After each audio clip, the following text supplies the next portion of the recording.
Breaking news. Your dream life isn't going to happen because you made a vision board. You're going to need goals, grit, and some woo-woo shit. This podcast is about getting clarity on what you want, having the grit to do the actual work, and most importantly, constantly training your brain to be your bitch. Ready to be inspired? Here is your host, best-selling author, Una Duncan. Okay, Barry, thank you so much for coming on the show and being my guest. I've been so excited about this conversation. Nice. I'm a mega Una fan, if I can say that. You're so sweet. Listen, mega. I wanted to start with the juggling. So I think when people think juggling, they are thinking of, just throwing a couple of balls in the air. But really, we're talking like, I saw a clip where you are balancing like a platform on your chin that has glasses of water on it. Yeah. Glasses of water, plastic sheets, more glasses of water, more sheets, and then raw eggs. It was funny. Yeah. I just, looked for inspiration and played with ideas. I think I saw that originally. It was so funny, like way old clip of somebody like on Ed Sullivan or somebody doing it on a table, and they stepped on the bristles of a broom and pulled the broom handle back, and it hit like one cardboard, one like metal sheet or something, and an egg dropped into a glass, and the crowd went crazy. And I'm like, wow, I wonder if I can like 10x that and bounce it on my face and do it. I can't say that that's the first thought I would have if I saw that. Right. And along the lines of goals, I just said, I want to learn to do that on my face. I'm going to bounce this thing on my face and do that. So lots of explosions, lots of bad moments on that one. But yeah, maybe you can share a link to that somewhere on your site for people. I would love to. I'm totally going to do that. But I wanted to get back to the beginning. The juggling career, did you just fall into that, or was it a super intentional, like you set the goal and you made it happen? What happened there? It was so funny. It was, talk about goals. I'm going to keep coming back to goals because I know that's what you talk about. Yes, please. I was born to two parents who had no goals. I was the receipt of teenagers, sadly. So kind of a crappy childhood. But when I was 15, I ended up at this weird little camp, and some guy there said, there is a class juggling by the pool, and it was so funny. And I was like, oh, I'll go to that, because the option was like arts and crafts in this little stinky room, and it was hot, and it was in Southern California, and it was no air conditioning. I was like, oh no, we'll go in like 5-10 minutes. We'll be in the pool. And I didn't go in the pool that day. I just stayed and juggled, because it was honestly like the finger of God came down and touched me on the forehead and said, this is why you're here. And wow. I think I was 15 then. I won my first world championship at 22, 7 years later, and I won 4 world championships. And then, it turned it into a career that's not like whatever your listeners are thinking about when they hear the word juggling. I got to do it on 6 TED Talks and the Tonight Show and 2,500 plus corporate events, sales meetings and award incentive trips and product launches and trade shows. And it was good world. And it all came from goals. Wow. So was it an intentional goal? Like, you're 15, you're like, oh my gosh, juggling is it for me. I'm going to find a way to make this make me money. Was it that clear at that moment? It was more a way of like when I went home from that summer camp, I just had this sentence that I still remember, gives me goosebumps. It was 45 years ago, but it was like I said, life will never suck again. I mean, that's what it boiled down to, is life will never suck again, because I learned how to do this. And me and another guy who was in that little group by the pool, the camp was like 3 weeks long, and on the last night they hung a sheet up and they had like a little talent show, and he and I did this little funny thing, and oh man, all the campers were laughing and clapping. I was like, oh, life will never suck again. I just remember knowing that. Then it became like, how could you turn this into something? First thing I did was start, really not giving a damn about school. I will tell you that. I was in high school or starting high school or something, and I was like, oh, I just have to march my way through this and get to and live. So I practiced so much. I used to have these cuts like right here on the web of my hand, from every day just pounding. But 15, 16, 17 years old, you heal pretty quickly. So in the morning, I was ready to go again. Wow. Okay. So when you were in high school and you made this conscious decision that academia is not going to be my thing, fuck it, I'm just going to get through this, I'm going to be a juggler. Did you let your parents know that that's the way things were going to go? Well, it was pretty obvious to them. In 11th grade, actually, I was 16, 17 at that point. I just took off. I heard there was a Ringling Brothers Barnum and Bailey Circus School in Sarasota, Florida. I lived in Los Angeles, and I knew there was a Highway 10 that connected the two states. And I hitchhiked. I just grabbed a buddy and we hitchhiked all the way out of 11th grade. I just took off and went to Florida, and I knocked on the door. Una, this is the grit. You know, we're moving into grit. This is where I knocked on the door, like at the circus school. I go up there and they're like, you can't just come here. This is like an actual thing where you have to apply and be accepted. It's a program.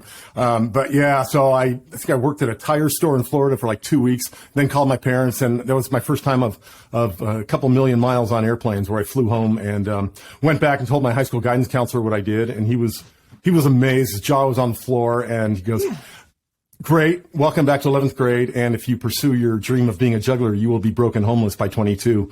So, wow. 23, first time on the Tonight Show. And I was only thinking about Mr. Pavlika.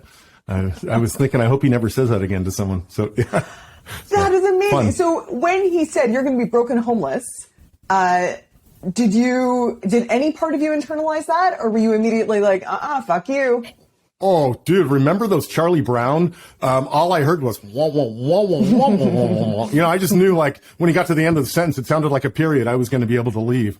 So it was great. I was just like, you know, serving time in the office, and he put me back in school. And yeah, it was kind of fun. I just juggled a lot in school. That was it. And then when that ended, I was, I didn't know exactly how to make a living at it, to be honest with you. And it wasn't really possible in 1980. There were these festivals and things, and I kind of hung around for a little while, did like a little bit of junior college. And then I heard about this Renaissance Festival in LA in the summer of 80 and went and did these crazy little shows there with this guy. And in 82, we got serious. We just practiced for another year, and 82, we got serious and hit the road and did Renaissance fairs all over the country. Renaissance fairs are funny. There are these festivals all over America where Americans try to act like old world Brits for a day or two and eat big turkey legs and drink beer and kiss people they don't know. It's fantastic. That is fantastic. We should have more events like that, I think. More of that. Yeah. So you never really wavered. You were like, nope, this is what I'm doing, and I'm going to figure it out. So what was the biggest grit requirement? Like, it wasn't having belief in yourself, because it seemed like you were so rooted in that. What was the hardest part about making the juggling happen?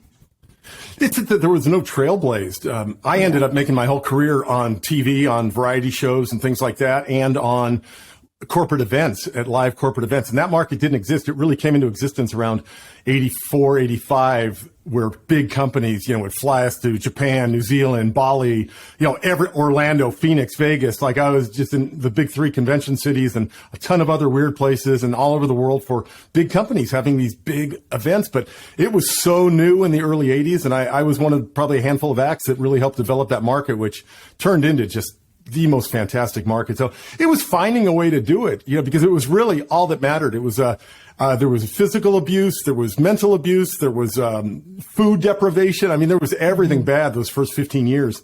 So when I learned to juggle at camp and it felt that good, I was like, oh no, this is nothing can touch me anymore. So, you know, it led into a very, very, very strong plan A, even though I had no idea how I was going to do it. There was, if there was a plan B at all, it was, like written in a different language. That's for sure. Right, because the alternative of not achieving your plan A was unacceptable. Unacceptable. I couldn't even imagine what it was. All I knew was the really crappy part, you know, the stuff with the running away and my poor mom who, you know, ended up in a bunch of relationships with abusive guys. And, you know, that was like all I knew. And then, this guy taught me how to juggle at camp. Yeah, I actually wrote him an amazing letter. It was probably 2020 or something, 2019. I wrote that. I found this guy. He's one of these guys. On the audio, you won't hear that, but it's like picture CEO with a nice suit on and, you know, the arms crossed in front of the head, and it like said CFO of some big law firm somewhere. And I was like, kind of terrifying. Wow, that was the guy. And he was bald like me. And he had, you know, I remembered him with a big afro, you know, teaching me to juggle out by the pool. He was a counselor of the older kids, so I never really even knew him. But, man, it was so amazing. I wrote him this letter about my life and what changed that day by the pool. And, yeah, he wrote me back this letter. It made me cry. Oh my gosh, because he probably had no idea, right?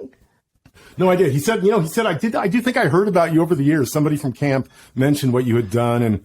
But I was like, Tonight shows and TED Talks and, you know, just anything that was ever even imaginable was all because of that day.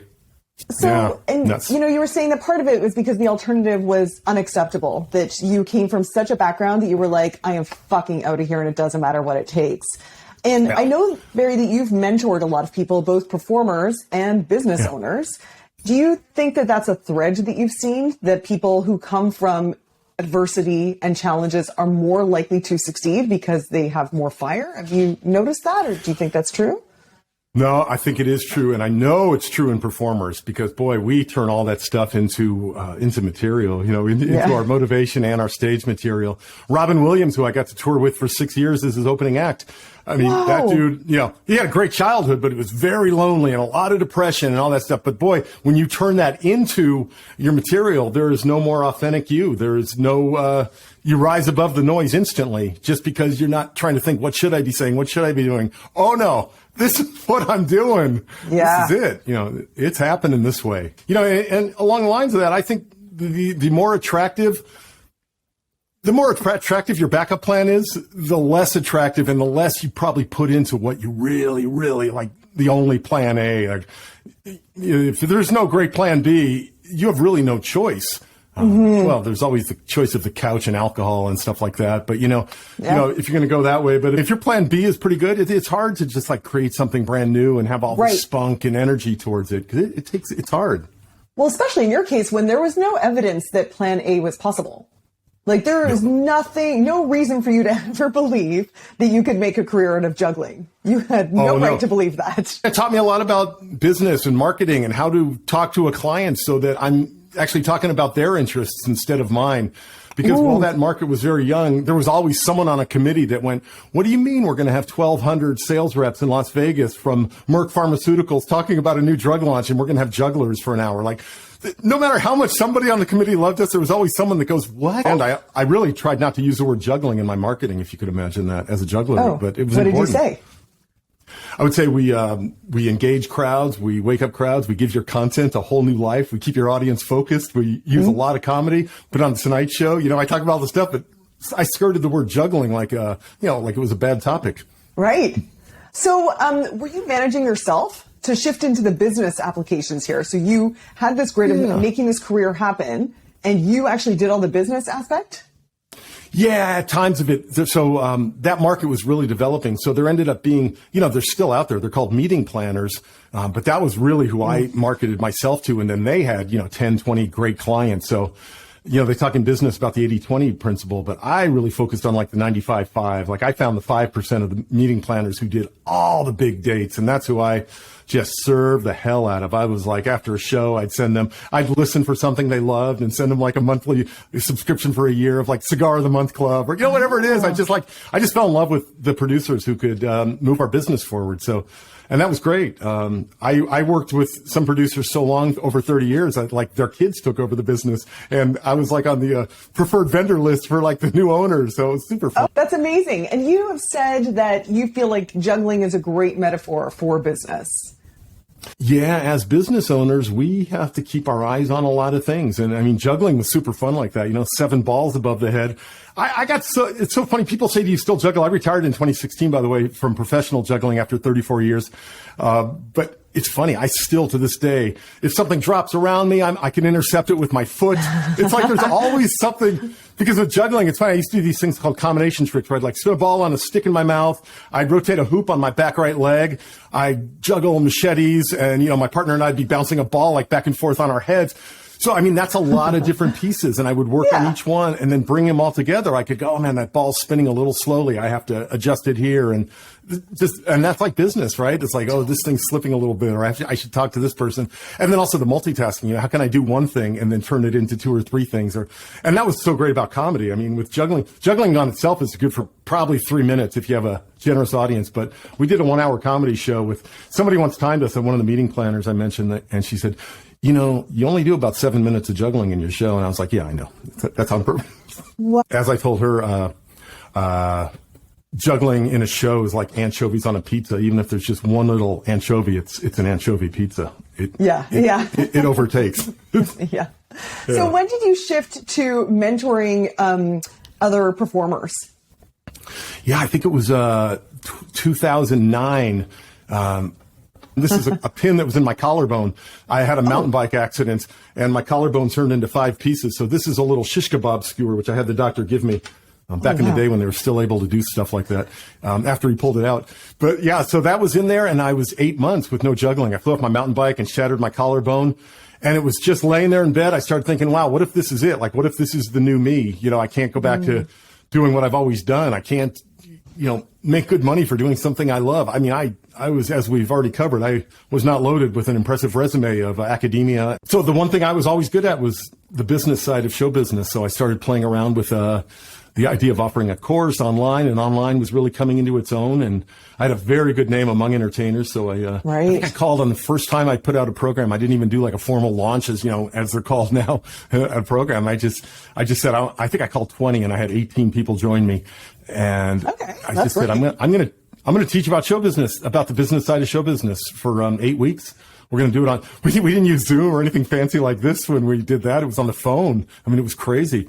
But they were just take my money.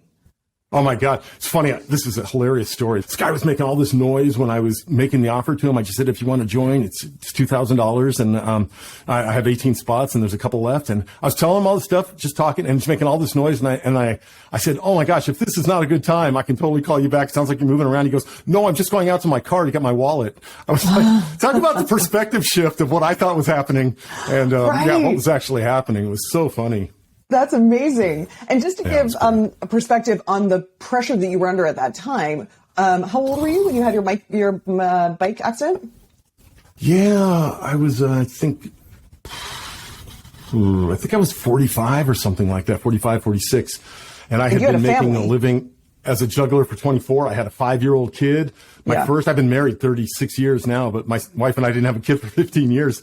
But yeah, we had this 5-year-old kid, and, life was amazing. I just thought, man, I've gotten away with it. And, the little voices sneak up in the head and they're like, oh shit, did I get lucky? Do I have anything else to do? And it was an amazing proof of concept almost instantly that, holy cow, I have something to teach. And that program I've taught online now, I just finished the 18th session, and I didn't even teach it this time, Una. I did something very brave. I hired 5 coaches, 5 alumni who taught the entire course for me. I showed up at the very beginning and I showed up at the end, and it was amazing. So that's scaling out grit and goals.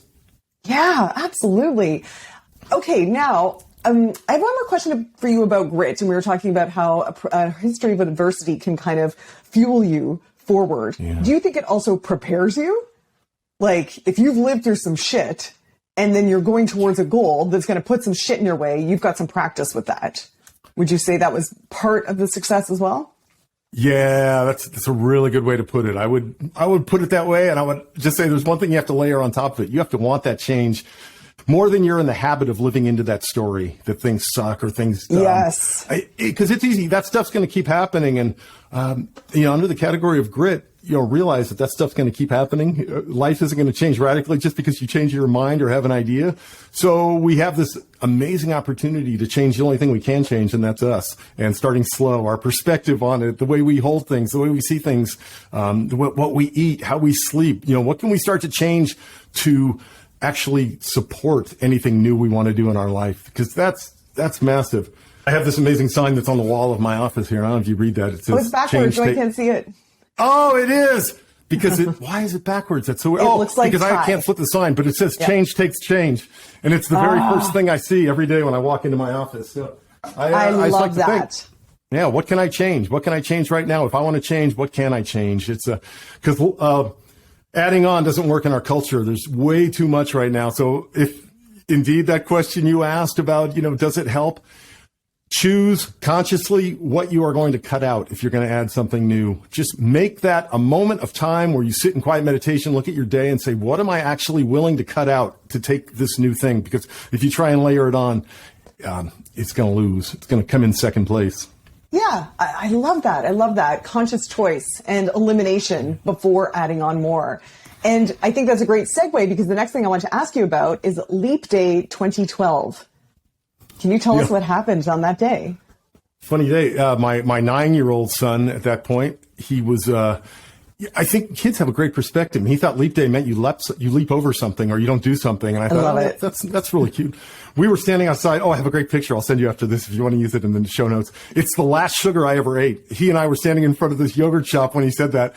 And we just ordered this big ass yogurt with, every gummy worm and chocolate peanut butter cup and everything coming off top. And there's 2 spoons sticking out of it in the picture. And we ate that thing. And after that was when he asked that when we were eating that. And at the end of that, I said, I'm going to leave sugar for the day. So that was, March 29th, 2012. It was the actual, February 29th when there's a leap day. And that day I didn't have any sugar. I didn't eat any foods with added sugar in it. And I tell you, Ona, I woke up on March 1st and I felt so fucking good. I was like, what? And I don't even know if it was, chemical or anything to do with my body chemistry. It was, it was just like I had this power to do that for one day. I couldn't believe it. Like, how did this happen that I got through that day? So that morning I just said to my wife, I'm going to try 30 days of this stuff. At the end of that, there was visible changes. It was very clear that something was going on here. I mean, I could look at videos myself from probably 5 years earlier, and it was a nightmare compared to how I looked after 30 days. So yeah, I think this wasn't a leap year here in 2022, but I remember on March 1st, I thought, wow, this is 10 years. And I bet you now, people say, wow, you're still 100% sugar free. It's, I bet you anything. What I tell people and what I believe to be true is I think a year now, I eat as much sugar as I used to eat in any given day before that day. So, things sneak in and they're in a sauce or they're in something I eat. But man, I was an 8 Reese's peanut butter cup a day, dude. I was not holding back. I was cookies. I loaded up. So when I say that's how much I probably do in a year now, I think one day is a very safe estimation. Okay, because that's what I was going to ask you, because I'm shocked. If you felt a difference immediately, I'm surprised you're eating that much sugar because you're an athlete. Oh, yeah. Yeah, I was out doing triathlons. I mean, I was biking, swimming, running. I was doing the whole thing. And it felt so good. I think that March 1st, 2012 morning, though, I think it was just the sort of the mental thing that, holy cow, I didn't eat sugar yesterday. Like that just seemed unbelievable to me. And my son, it was funny when I think I was probably about 10 days into that. And I started thinking about ideas about this. And he goes, but Daddy, people like sugar. And I was like, yeah, people love sugar. And, change takes change. It was just that. And it was that simple thing. And I think I was about halfway through the 30 days when I went, oh man, I'm going to do a year of this. And I was probably a month into it when I said, I think I'm just not going to go back. I'm done. Time goes fast though. Holy cow. I look younger than I looked in 2012 though. I'll tell you that. That's funny. I believe you, because when you told me you just hit 60, I was really surprised. I would never have guessed. God, it's amazing. Yeah. And energy's fantastic. And this change was so profound for you, you wrote a book about it. I did, and we're not here to plug it, but I Love Me More Than Sugar. Yeah. Barry Friedman, Why and How of 30 Days Sugar-Free. Yeah, it's funny. I wrote this in 2015. Just a couple of years into that. And it was a miracle journey. And so you wrote this book, and then you actually started a business around the sugar-free movement.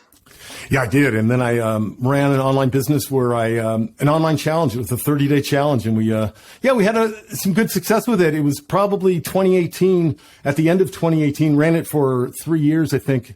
And at the end of 2018, I had hired, the audience was 100, I'm in the 100% range, a female and younger than me and not looking like a tall, bald dude who had a kid. And the truth is, at that point, I had so many years of sugar-free behind me. It just wasn't in me anymore. This is a one-time life we have here. So and it was at the end of 2018, I asked myself this question. And, some of your people at the beginning of the year here may be thinking about this question, but what can I do this year that makes everything else easier or unnecessary? And I got a loud voice that it was time to let that go. I was like, I'm living this way. And there's other things that I'm more passionate about teaching right now. Way more. But if I can hold you on the sugar thing for just one other second, because I know my audience will be really interested in this. Back to grit and general, the skill of grit. A lot of people really would have trouble giving up sugar. They will have thoughts like, I'll never get to have fun again. I want to treat myself. You only live once. And especially that last one. Because you have a couple of times said, we're only here for, one life. You've got one life to live. Like, you want to make the most of it. And a lot of people would say, well, depriving myself of something that's so enjoyable of sugar would not be living my life to the most. But you have a very different opinion on that. Very different. And I think it goes back to what we just talked about before, where I said consciously choose what you're going to change or what you're going to give. So along the lines of that, I just said, you know what? I want to live. I had this 5-year-old kid. I was, I was at this place where I want to be in this world a long time. And that curiosity's always been big for me. What can I do with this? Like going back to that crazy trick I saw the guy do on Ed Sullivan. It's like, I just wonder if I could do this, or what would it be like if I could do this? So Leap Day was a perfect day to go one day. That good feeling got me good enough to feel 30 days. And probably 2 weeks into that, I was like, oh no, this is the best. It's hard though. If we stay in our habits and just expect to layer on sugar-free, man, good luck. Drop me a line if you can do that. But if you consciously choose, like, I'm going to really enjoy the benefits of not being sugar-free, there's some really good sugar-free foods too. Holy cow. Like during that time, I remember one of my favorite snacks, I still make it, is I have my freezer's mostly frozen bananas, which are high in sugar. And I still eat sweet things. Believe me, I'm not like, I don't just eat tofu and green beans, but yeah, I just grind up a frozen banana with some 100% cacao powder and maybe throw a scoop of peanut butter in that and some oat milk, and I'm done, man. I'm done. I think you will start to notice if you do the sugar-free things. I know this is a lot of where your audience really lives. If you stay in touch with your body and just ask yourself these questions, what's good about this? What's good about this? It's going to be impossible for you in a couple days to not say, holy shit, I don't even remember who I was a few days ago. You can have more energy. Your skin's going to look better. Your eyes are going to be clearer. You're going to get up off the ground a lot faster. Joints will probably stop hurting. It was just like this cascade of things that was impossible to say, and then you get to start admitting to yourself, good Lord, Reese's peanut butter cups aren't even that good. Yeah, it's true. Yeah, it is true. There's a few things that you mentioned about that process that I love. One, you started with curiosity and a really small thing, like one day, and let's just see how it goes. And then, let's see what happens if I extend it for another week or whatever. And it was just curiosity. And then the other thing was the focus. So you were choosing to focus on all the benefits rather than choosing to focus on, oh my God, am I ever going to get to have peanut butter cups again? What does that mean? My family, I think that a lot of it is really training your brain about where to focus. So good. I know I've been a Una fan long enough to know you're like so good at talking about that stuff. And I remember in the early days when I met you, you were like so inspiring about, this other way of living. And it's not easy. If it was easy, we'd all be already doing what we want to do, but it is easy. What is easy is to notice the small changes though, and to commit to just some small period of time to do something different. Something a little bit different. Yeah. And I think it's funny with our culture this way. There's so much going on and there's always a distraction. And I think one of the lowest pieces of hanging fruit to turn off something in order to have time to do something new, that change takes change idea, just decide one of the time wasters you're going to turn off. And it's not that hard, really. They're everywhere. But if you just decide to turn, like a great one is taking Facebook off your phone. Man, for most people, that's at least an hour a day. Facebook, Instagram. So it's actually a hassle. Like you have to get a laptop or you have to do something if you want to get on Facebook. You have to actually open something up and do something as opposed to just, time comes back. Yeah. What are some other things that you've been eliminating in order to make room for new choices? Toxic relationships. Yeah, that's good. But just choosing what to do with our time.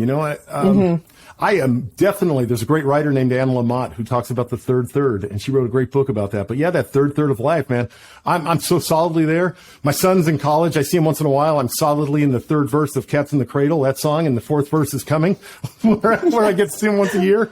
So I'm just really protective. I actually said in my book, and one of the favorite things I wrote in this book is be I forget how I said it, but just be a warrior about protecting the 7 holes in your head, your mouth, your nose, your ears, and your eyes. Like what comes in, be a warrior about protecting those 7 holes. They are the gateways to everything. I love that.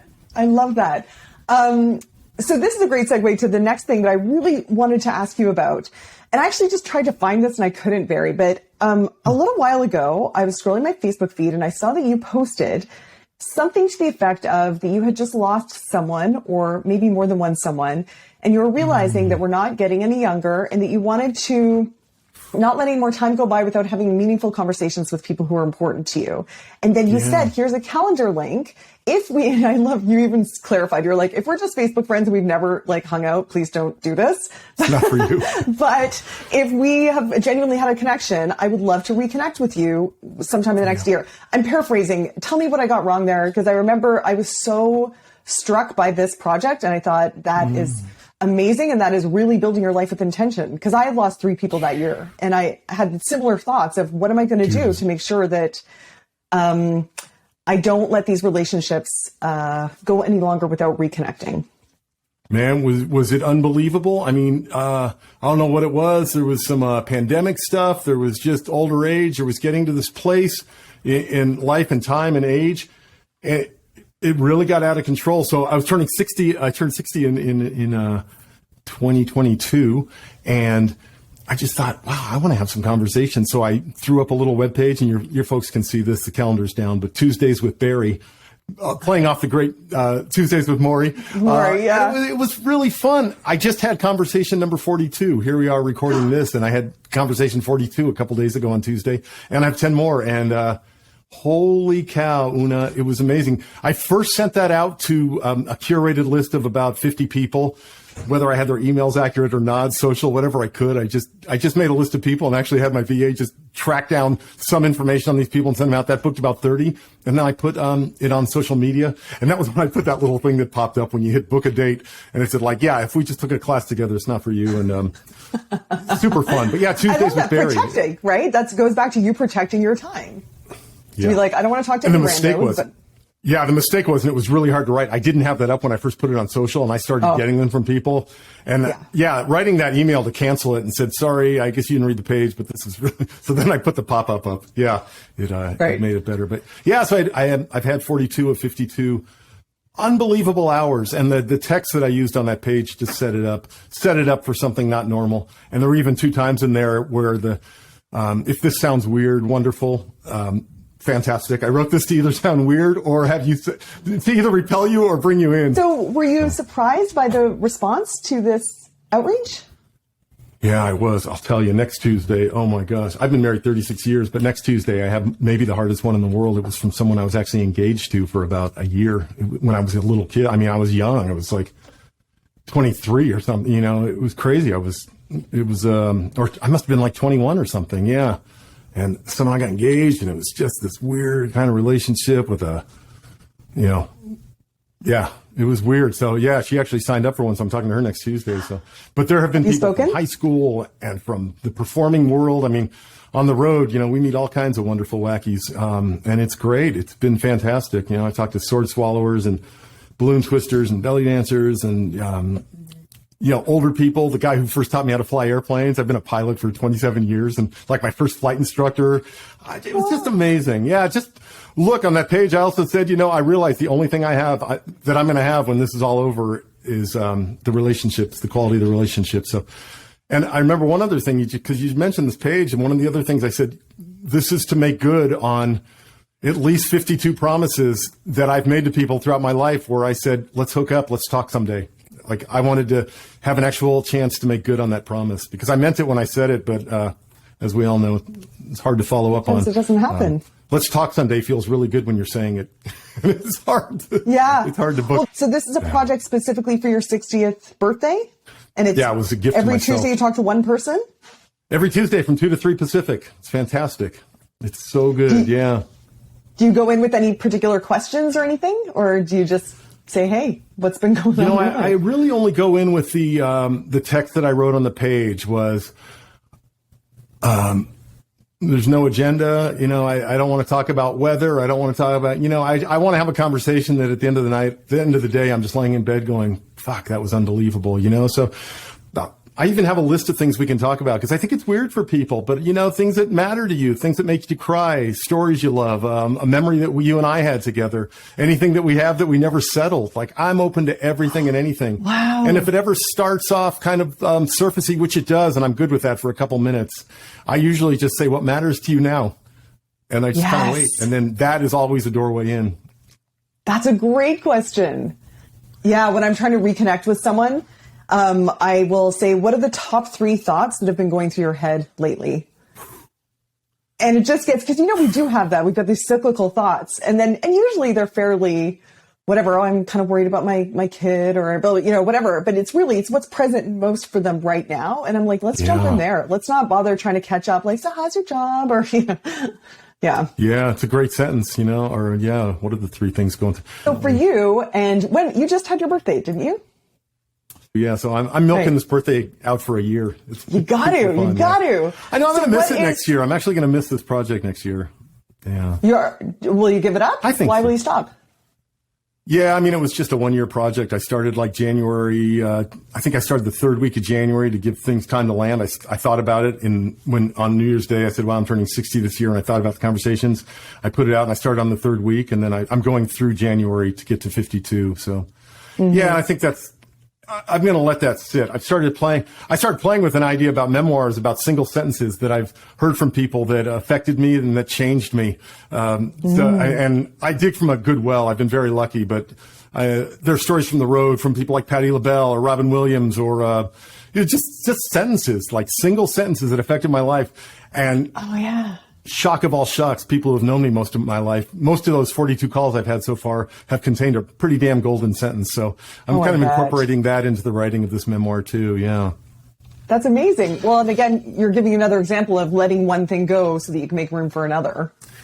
Yeah. It's, bookends are really good. Bookends are great. Yeah. Yeah. You know that I wrote a play about turning 60? You're not 60. No, I know. No, I wrote a play. I interviewed about 100 60-year-olds about. Oh shit! Really? I had no idea about that. Yeah, I'm very interested in what it means to turn 60, especially it means to turn 60 now versus the images we had of 60 when we were younger. 60 was with like the what beehive and the the beehive and the orthotics. I think everyone turned 50 and they got issued a pair of orthotics for some reason. I don't know what it was about those days. But well, actually, when we were was that a one-woman play for you to do? Or was no. I had I hired 60-year-old actors. I have 4 to do composite characters of a whole range of characters. Yeah, but it's funny thinking about 50. When I was a kid in the 80s, there was Freedom 55 commercials that showed an elderly couple walking on the beach because they're free because they're 55 and they're retired or whatever. There was also, do you remember the movie Cocoon? Mm-hmm. Right? Cocoon. With the big pods? Yeah. And do you remember Wilford Brimley in Cocoon? Oh, yeah. He was 50 years old when he shot Cocoon, which is about a whole bunch of people might as well be dead, so they jump in this cocoon. Was his character portraying someone 50? I don't remember that, but I know the actor was 50. Which is insane when you consider that Brad Pitt is 55. What I'm saying is that... In my mind, when you said... When you said Cocoon, I pictured all those people at 80 or 85. Totally. Wow. Totally. What a perspective shift. Yeah. I know. So what I was trying to get through with this play is that 60 now is not what 60 used to be. Oh. My God. And I'm sure that's the experience you're having. Yeah, it's funny. I've cut out running because my knees. It's like a profit loss sheet. Running doesn't rate high enough on the benefit scale for the cost it takes. But I still swim and bike, so I'm looking at biathlon. Maybe I'll hook up with a runner for a team triathlon at some point. Nice. But we moved down to the Central California coast, so I went from lake swimming, which I did for 18 years, to bay and ocean swimming, which my gosh, what a different world! It's so fun. So I love that. I'm looking to. I'm still looking after all I've done is to be good enough. Good enough in my son's eyes and my wife's eyes and my dog's eyes and my own eyes and my client's eyes. It's just always that if I don't challenge myself and show up big enough, there's stuff that happens at 60 and you're still thriving, you're still vital. It's like people look over and going, when's that guy going to trip? When's that guy going to fall? And instead, just keep creating. I have fun. So I'm having fun with that. And what I am finding about this is it's taking less and less to do that because the, cutting things out and just being more authentically myself, being in touch, not being afraid to cry, not being afraid to love, not being afraid to take risks, to laugh, all that freedom stuff. A good thing about 60 is, I don't give a shit too much anymore. Yes. It's just I don't know. There's been so much has happened, and I think that's what it is. And Barry, you mentioned, not being afraid to love and cry. I don't really know the details of this, so if it's too personal, you don't have to tell me. But I know you do some men's groups or something like that. Is that about being a more well-rounded... I think there's some of that. I mean, there's It's funny. I look at workshops, and you have amazing workshops. And I always joke with my wife, my wife will go to a workshop if she loves the cover photo of the brochure. It's like, oh, sign me up. I'm going. Men go to workshops when, divorce or bankruptcy or jail time is over. It's like, it's unbelievable. So I think it was probably 15 years ago, just going through some stuff when I was, 45, 46. And I found out about this thing called the Mankind Project, which if you Google it will be filled with nothing but stories about naked men in the woods. But that's the stuff that gets to the top of Google. But the truth is, the work they do in that project all over the world is unbelievable for, men connecting with their feelings, with their truth, with what's inside, their authenticity, their mature masculine. It's amazing. But none of that stuff's good headlines for Google. So, but I've definitely been involved with Mankind Project as a, active member of doing the weekend and then staffing, I think 27 weekends, going out on these weekends all over the world to, help other men through the, through the 70 hour, whatever it is. It's like Friday, Saturday, Sunday, little hero's journey of their life. It's something else. Highly recommended. Wow. That's incredible. Do you have any sort of final thoughts as, you mentor people in the Mankind Project and entrepreneurs and performers, and you're a father, and you just turned 60 and you've just had, some life-changing conversations with people that have meant a lot to you. Do you have any sort of pat? You make me cry, girl. Advice to pass on? What would you say to someone or to yourself 20 years ago even? Yeah. I was going to say that's a good way to word it, 20 years ago, because I imagine the story I tell myself is your audience is a heck of a lot younger and they're going, who is this dude? So hopefully there's been something in here for you if you stayed with us. But I will say the only regrets I ever have when I look back is that I was, that I worried too much about what things look like from the outside and the risks of what it was going to be like and what the long-term effects were going to be. And, every success I ever had happened when I just took the risk and just built the plane in flight and said yes. I just said yes way more often than no. That was the times that always made the big difference. And shit's scary, man. It's a weird world. I know some of you are probably young and having kids right now, and some of you are maybe closer to retirement or trying to do some big life change. I hope there was something that came up in this conversation. And if there's a chance to do something that isn't dangerous, but wiggles some part of you that used to really be alive, just say yes. Ooh, I love say that. Yes, it's fun. Wiggle some part of you that used to be alive. Wonderful. That's great. Like if Una writes you out of the blue and says, hey, do you want to be on my brand new podcast? Shitstorm happening on the inside. Aww. Because I'm like, oh my God, such a different audience. It's so different. And then Una's this big, mega Una star. And I'm like, yeah, be great. And now it turns out, fucking amazing conversation. I love it. Funnest podcast I ever did. Oh, dude, I'm so grateful you came on, and I'm so grateful to have access to all your incredible stories and wisdom. Thank you so much for sharing them. You bet, my friend. Anytime. Hey, dude, thanks for listening. If you like this episode, make sure you're subscribed so you can get the next one. And by the way, if you rate and review this podcast, it really helps me get found by other people who need some goals, grit, and some woo-woo shit. And be sure to connect and DM me at Una Duncan on Instagram and let me know what you thought of the episode. Chat soon.